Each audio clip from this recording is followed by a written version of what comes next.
खुशी और तारीखी दिन है हमारी पॉलिटिकल पार्टी के लिए कि बिहार प्रदेश में MIM पार्टी को बिहार की जनता ने न सिर्फ अपने वोटों से बल्कि अपनी मोहब्बतों से इतना नवाजा कि मेरे पास अल्फाज नहीं है कि कैसे मैं उनका शुक्रिया अदा कर सकूं। मगर मैं सबसे पहले अल्लाह सुब्हाना व तआला का शुक्रिया अदा करता हूं कि अल्लाह के फजल व करम से मजलिस इत्तेहादुल मुस्लिमीन को एक तारीख़ी कामयाबी बिहार में मिली है। मैं साथ ही साथ जो हमारे बिहार प्रदेश के अध्यक्ष हैं जनाब अख्तरुल ईमान साहब का और जनरल सेक्रेटरी आफ्ताब साहब का, आदिल साहब का और तमाम बिहार के मेरे पार्टी के ज़िम्मेदारों का शुक्रिया अदा करता हूं कि उनकी बड़ी सख्त जिद्दोजहद और मेहनत रही और उसी मेहनत का नतीजा रहा कि आज हमको एक बहुत बड़ी कामयाबी हासिल हुई। साथ ही साथ में हमारे जो MIM पार्टी के ऑब्जर्वर जनाब माजिद साहब जो हैदराबाद के साबिक़ा मेयर रहे हैं, जो पिछले 5 साल से रेगुलर बिहार को जा रहे हैं और अख्तरुल ईमान साहब के साथ उन्होंने पार्टी को मजबूत किया है, मैं उनका और जो हैदराबाद से महाराष्ट्र से इम्तियाज़ जलील साहब आए, डॉक्टर गफ़ार क़ादरी, सैयद मोइन, फ़िरोज़ लाला और उत्तर प्रदेश से हमारे शौकत साहब, ये तमाम लोग वहाँ पर आकर कई दिन 20 दिन कैंप किए, मेहनत किए, इनका भी मैं शुक्रगुज़ार हूँ। मैं इस मौके पर जनाब कुशवाहा साहब का, बहन मायावती का, देवेंद्र यादव साहब का, राजभर साहब का भी शुक्रिया अदा करता हूं कि हम लोग उनके साथ ग्रैंड डेमोक्रेटिक सेकुलर फ्रंट बनाए, हमने साथ इलेक्शन लड़ा। और मैं सीमांचल की जनता का दिल की गहराइयों से उनका शुक्रिया अदा करता हूं कि उन्होंने मजलिस के उम्मीदवारों को कामयाब किया।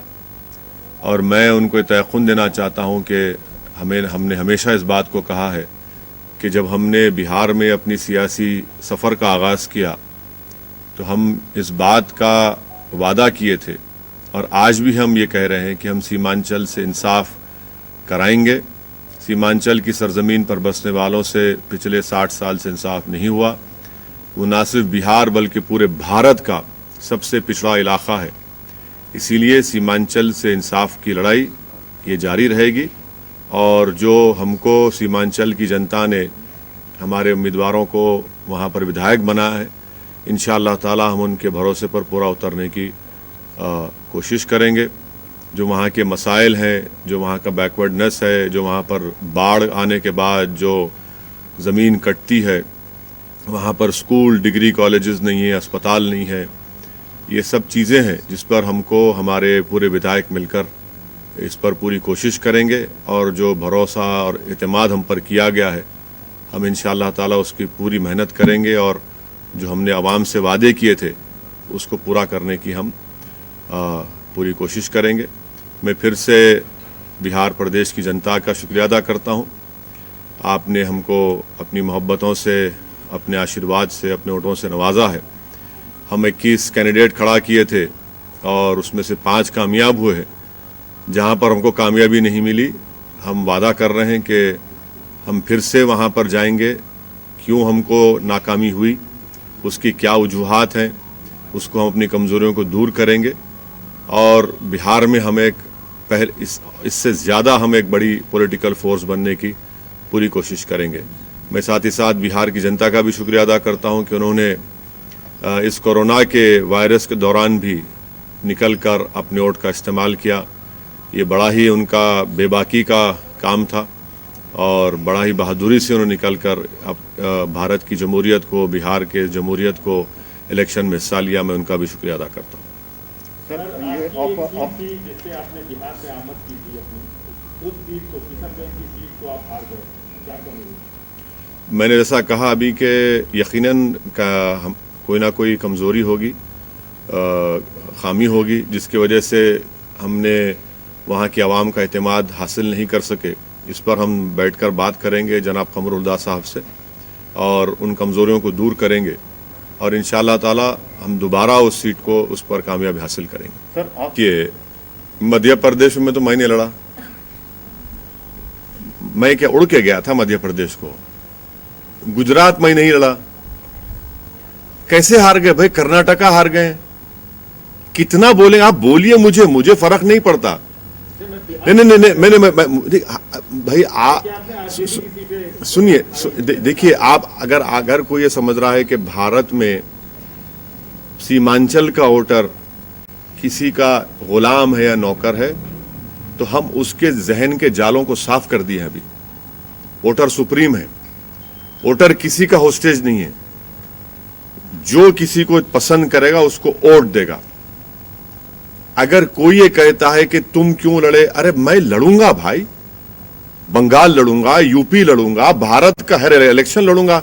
मुझे क्या पूछना पड़ेगा किसी से मैं लड़ूं या ना लड़ूं? मैं इसलिए लड़ूंगा क्योंकि मुझे डेमोक्रेसी में भरोसा है। मैं इसलिए लड़ता हूं ताकि वो जो वॉइसलेस लोग हैं, जिनको डरा कर कुचल कर उनका काम नहीं किया जाता, उनकी आवाज बनके उनकी लीडरशिप को पैदा किया जाए। तो ये तो खुश होना चाहिए ना कि भाई हम भारत की जमहूरियत में, डेमोक्रेसी में कॉन्फिडेंस को बढ़ा रहे हैं।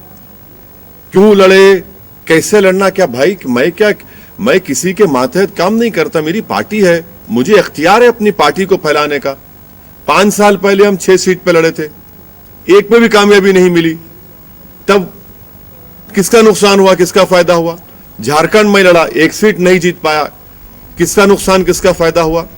महाराष्ट्र हम लड़े, आप ही जाकर बैठ गए शिवसेना के गोद में, हम तो नहीं बैठे ना।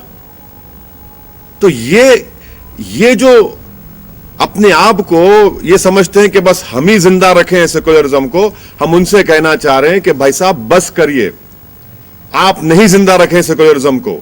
आप खाली टीवी स्टूडियो में बैठकर ज्ञान देते हैं, जमीन पर आप नहीं जाते। आप इनका सिर्फ एक आर्टिकल लिख दो अखबार में, टीवी पर जाकर ज्ञान दे दो और ओवैसी को गाली दे दो। 2 गाली आप, मुझे कोई फर्क नहीं पड़ता उससे। हम आ रहे, बंगाल को आ रहे, बंगाल को आ रहे, अब बराबर आएंगे बंगाल को। मुर्शिदाबाद भी जाएंगे, मालदा भी जाएंगे, दिनाजपुर जाएंगे, सब जगह जाएंगे। अधीर रंजन चौधरी क्या ठेका लेके बैठे हुए मुसलमानों का? अधीर रंजन चौधरी को बताना चाहिए कि अपनी कॉन्स्टिट्यूंसी में मुसलमान इतने बुरे हाल में क्यों है। अधीर रंजन चौधरी को बताना चाहिए कि उन्होंने मुसलमानों के लिए क्या किया। अधीर रंजन चौधरी, तुम जान लो इस बात को कि वोट हमारा, राष्ट्र तुम्हारा नहीं चलने वाला है। अभी आप हार रहे। कल तक जब पूरे एग्जिट पोल्स आ रहे थे तो मिठाइयां खा रहे थे आप, फूल बांट रहे थे, आसमान पे उड़ रहे थे, पटाखे फोड़ रहे थे, वो आ गए।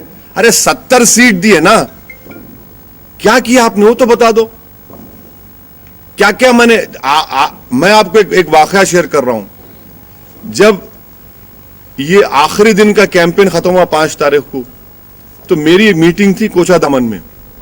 मैं कोचादामन से मीटिंग खत्म करके जा रहा था, तो इस हमारी विक्ट्री में बता रहा हूं आपको, बहुत बड़ा रोल महिलाओं का रहा है।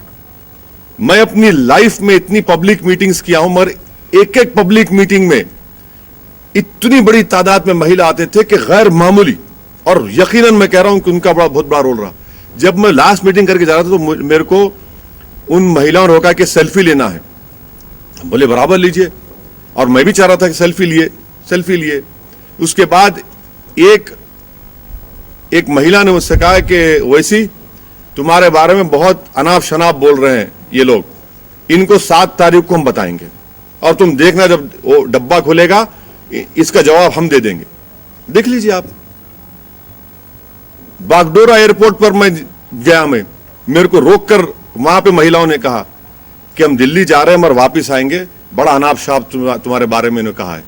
आप बोलते जाइए, मेरे को फर्क पड़ने वाला नहीं है, मैं रुकने वाला नहीं हूं। मैं पहले भी कह चुका हूं कि आप जितना बोल सकते बोलिए, मैं आपका जवाब नहीं दूंगा, जनता जवाब देगी, खुदरत जवाब देगी। मेरी मौत मेरे को रोक सकती। ये क्या बात है? आप जो कोई बात है, बोले जा रहे हैं, जो मुंह में आया बोलते हैं, तो कुछ तो रुकना चाहिए ना।